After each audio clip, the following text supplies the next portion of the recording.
and curse of money. They made you believe money is power. But what if I told you money was never created for you? It was created to own you. The ancients traded energy, food, skills, wisdom. Community was wealth. Then came empires.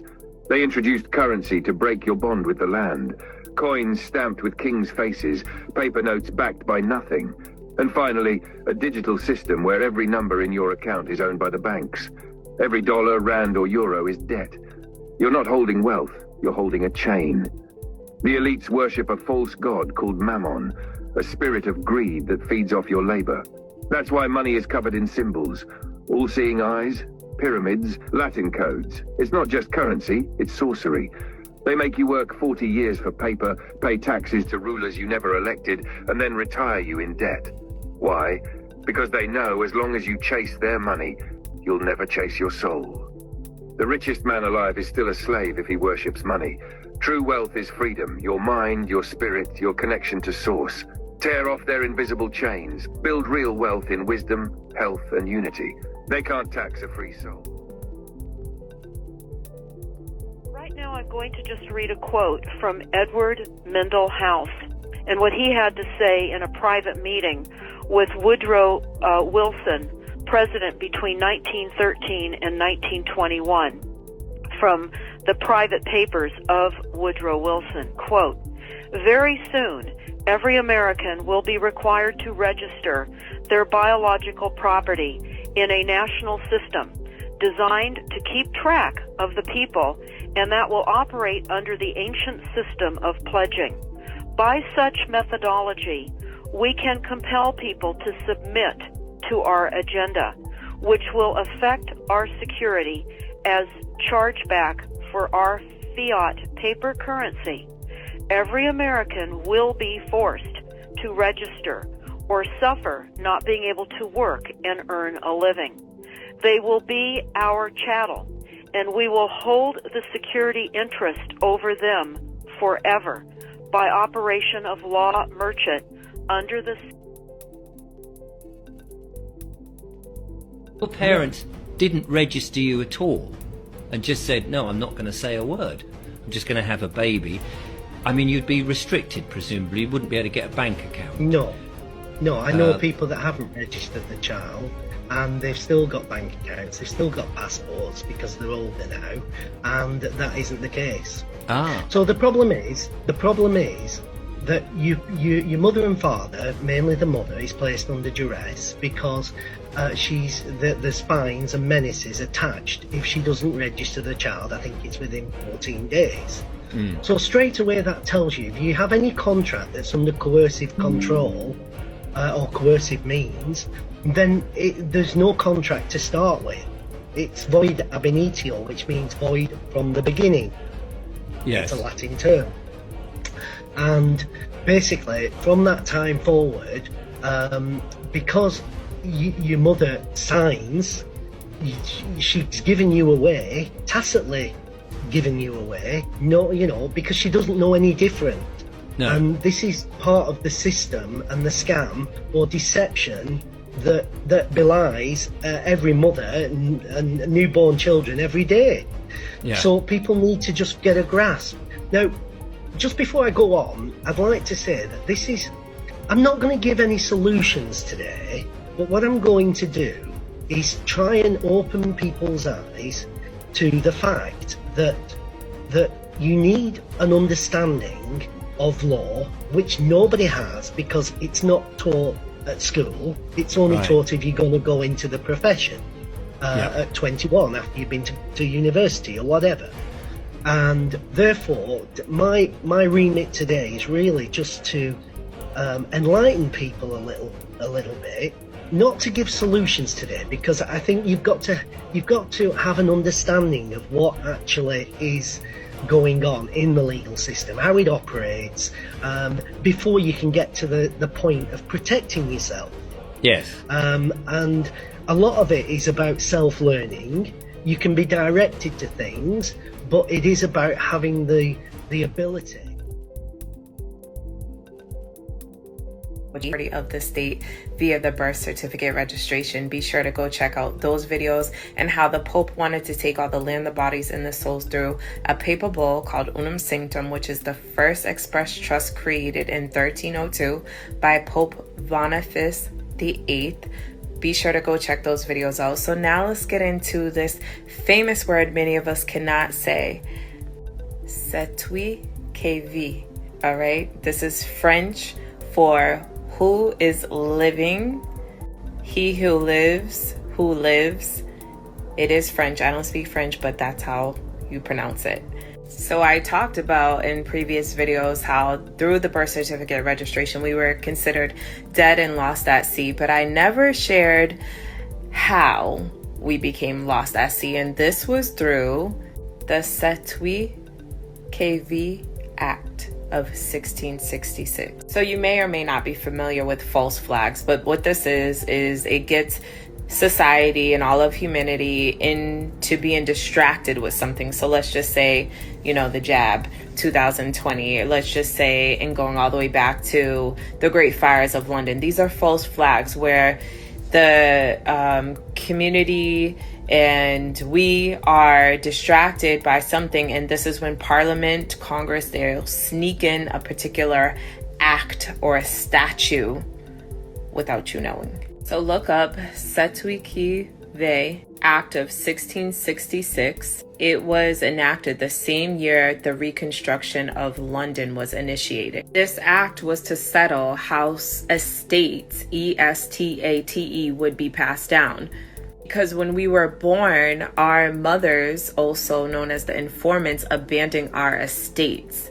And our landed estate is our body, which is why we must understand that every part of our body is worth something, which is why they take the placenta in the hospital. The hospital equals the state, meaning you gave it up to the public for them to sell and make money off of. So the state claims it and uses your legal name as a vessel to plug into their system to make money off of. The placenta is considered the lost ship, which is why you need to take it and bury it in your land or encapsulate it to give those nutrients back to you and the baby. They sever the bond when they cut it and when they sell it. That's your property. So the whole point of doing a baby deed recording is to take control of your private vessel. Did some digging this morning and found this record, and this is a UCC financing statement with the United States of America Department of Defense. Look who's the debtor. The Federal Reserve System. That's who prints the money, and it's in a trust, $14 trillion. Who is a jurisdiction organization in the United States of America, but lowercase, right? The lower USA. We know what that is. That's not even a kicker. This is the kicker. Miscellaneous, in brackets, with this note is legal tender for all debts, public and private. But look what they included in their lien. As all real men with hands and legs and all real land in the United States of America, $14 trillion, with trust in God, this real estate is with the public. So it's all the people with hands and legs. They put a lien on your body. Voz, what it really means. This appears to be a message to expose the banking cartel in America, and to let the people know that they have the power to liquidate them, and get back to Kansas, the real land and republic. The Wizard of Oz, written by L. Frank Baum, is not just a mere story. What is Oz a symbol for? Ounces. What is measured in ounces? Gold. What is the yellow brick road? Bricks or ingot bars of gold. The character known as the straw man represents that fictitious, all caps, legal fiction, a person the federal US government created with the same spelling as your birth name. Remember what the straw man wanted from the Wizard of Oz? A brain? No juristic person, legal fiction, paper corporation has a brain because he or she has no breath of life. What did the straw man get in place of a brain? A certificate, a birth certificate for a new legal creation. He was proud of his new legal status, and all the other legalisms he was granted. Now he becomes the epitome of the brainless sack of straw who was given a certificate in place of a grain of common sense. Now, what about the Tin Man? Does taxpayer identification number, TIN, bring anything to mind? The poor Tin Man just stood there, mindlessly doing his work until his body literally seized up and stopped functioning. He worked himself to death, because he had no heart or soul. He's the heartless and emotionless creature, robotically carrying out his daily task as though he were already dead. He's the ox pulling the plow and the mule toiling under the yoke. These days, his taskmasters just oil him nightly with beer, and place him in front of a hypnotic television, until his very existence no longer has any meaning or value. His masters keep him cold on the outside, and heartless on the inside, in order to control any emotion or feeling that might arise. The Cowardly Lion was always too frightened to stand up for himself. Of course, he was a bully and a big mouth when it came to picking on those smaller than him. Have you ever noticed how bullies are really the biggest cowards? They act as though they have great courage but, in reality, have none at all. They roar, but with no teeth of authority to back them up. When push came to shove, the Cowardly Lion always buckled, and whimpered when anyone of any size or stature challenged him. He wanted courage from the Grand Wizard, so he was awarded a medal of official recognition. Now, although remaining a coward, his official status allowed him to be a bully, but with officially recognized authority, and not at all unlike the attorneys, who hide behind the courts. What about the trip through the field of poppies? Did you notice how this had no narcotic effect on the straw man who had no brain, or the Tin Man with no heart or soul? They weren't real people, so drugs could not influence them. The Wizard of Oz was written at the turn of the century, so how could the author have known America was going to be drugged? The Crown has been playing the drug cartel game for centuries. Just look up the history of Hong Kong and the Opium Wars. The Crown already had valuable experience conquering all of China with drugs, so why not the rest of the world? What was the Emerald City? The Federal Reserve System.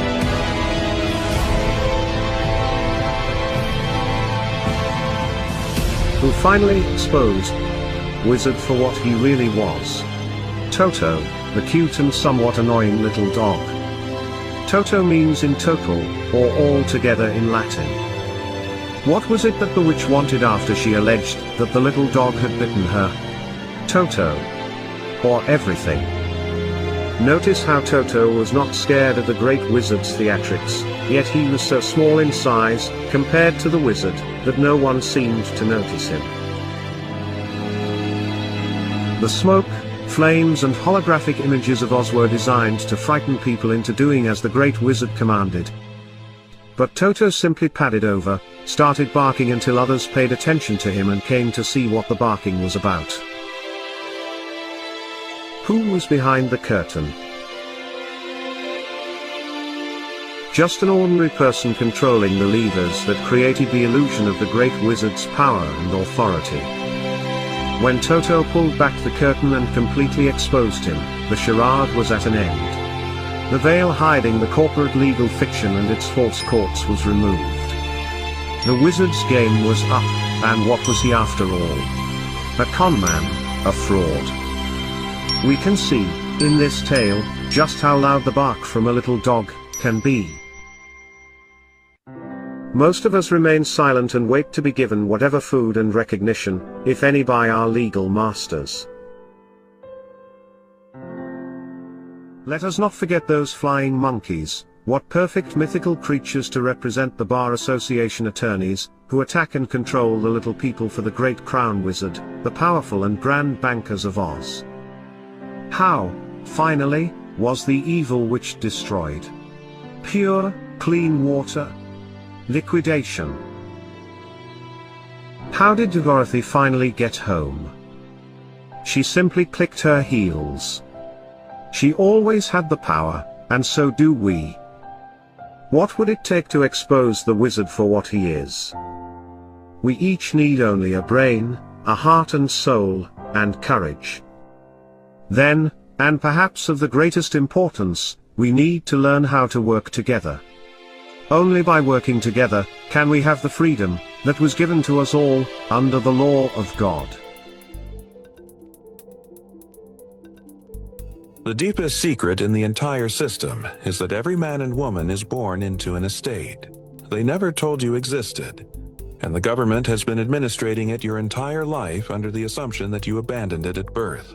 That's why they needed a birth certificate, not to record your arrival, but to create a transmitting utility they could manage as if the true owner disappeared. The all-caps name isn't a mistake, it's a decoy. And every time you show up as that name, sign as that name, answer for that name, you confirm their presumption that you are the property, not the owner. But the forbidden remedy lies in stepping into the office of the executor, the only position higher than the judge, prosecutor, clerk, or agency. In commercial law, the executor directs, the trustee obeys, and the beneficiary receives. When you reclaim that office, everything they do becomes subject to your instruction. Presentments become offers for settlement. Warrants become administrative errors. Charges turn into negotiable instruments waiting for your acceptance or refusal. A court has zero lawful power over an executor because the executor outranks the trustees running the courtroom. That's why they never teach this. A man operating his estate is uncontrollable. A man who knows he's the executor is unprosecutable. A man who asserts his true office collapses the entire corporate illusion, because the estate returns to the living owner they hoped you'd never discover was you. As have many people, with this notion of something called Nasara Jasara. Now, I'm pretty sure you're more across this than me, Jason, because I thought that sounds ridiculous. It's never going to happen. You know, that's sort of hopium, and what could it mean? But then I started to learn about the UCC, and when I do speeches myself or when I MC and open for other people, I always talk about the UCC, which is the Uniform Commercial Code. Now, this Uniform Commercial Code, you would imagine, because it's commercial, has no bearing on us. Now, for a long time, I've researched and looked into this whole straw man scenario where all of your bills and your licenses and your passport and birth certificate and everything, your name is in capitals.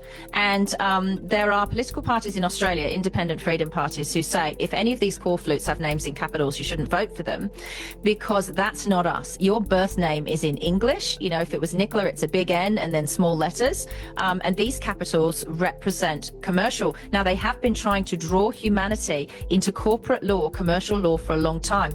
I believe ruthlessly it's behind the trans agenda and all of this identifying as other things, because once you publicly declare and legally declare, you know, I identify as a bridge or a cat or a puppy, you're actually taking yourself out of man-woman status legally, and once you do that, you're seen differently by the court. So a legal precedent has been set by a guy in Texas yesterday. Right now, all of this UCC commercial code, look it up, do your own research, has been allowed to fraudulently use us, human beings, as secured collateral for a long time, probably at least since 2014. Now, they've been able to do this lawfully because there were legal precedents for it, and yesterday the legal precedent ended. So let me read to you what has happened. You can look it up in the press. The UCC has now defaulted to the UCC 1. This is I'm not over-exaggerating when I say this is the biggest news human beings have ever received since the birth of Christ. I'm not exaggerating when I say that. This is the end of slavery. Right. So basically, the headline is mankind is free. A guy called Govinda Tidbal, I think he's of Indian heritage, but he's a Texan guy. So he says that there was a birth bond issue, and he was looking into it, and this is a straw man thing. So he was worried that it was a corruption lever, and as he looked into it, he realized it was. So it's the securitization of the living as a credit value on the dead. Sounds quite confusing. What does that mean? But it means that the living must pay for the dead. So cue the pandemic, right? The living are paying for the dead. So what it basically means is he has children, and once he'd learned all this information, his wife was pregnant and he was about to have a son. When the son was born, because he'd learned all of this, He, in his birth plan that he gave to the hospital, part of the birth plan was that the family get to keep the cord and the placenta. This is going to sound crazy, but this is what's happened with this UCC1. Because he learned that the UCC, the Uniform Commercial Code, and courts in America had deemed the cord and the placenta, which at the time of birth are alive. They then ask you to, they say to you, would you like to cut the cord? In the moment that you say yes and you cut the cord and the placenta become a deceased twin of the living baby. This is how dark and greedy these people are, and the banks and financial institutions are behind it.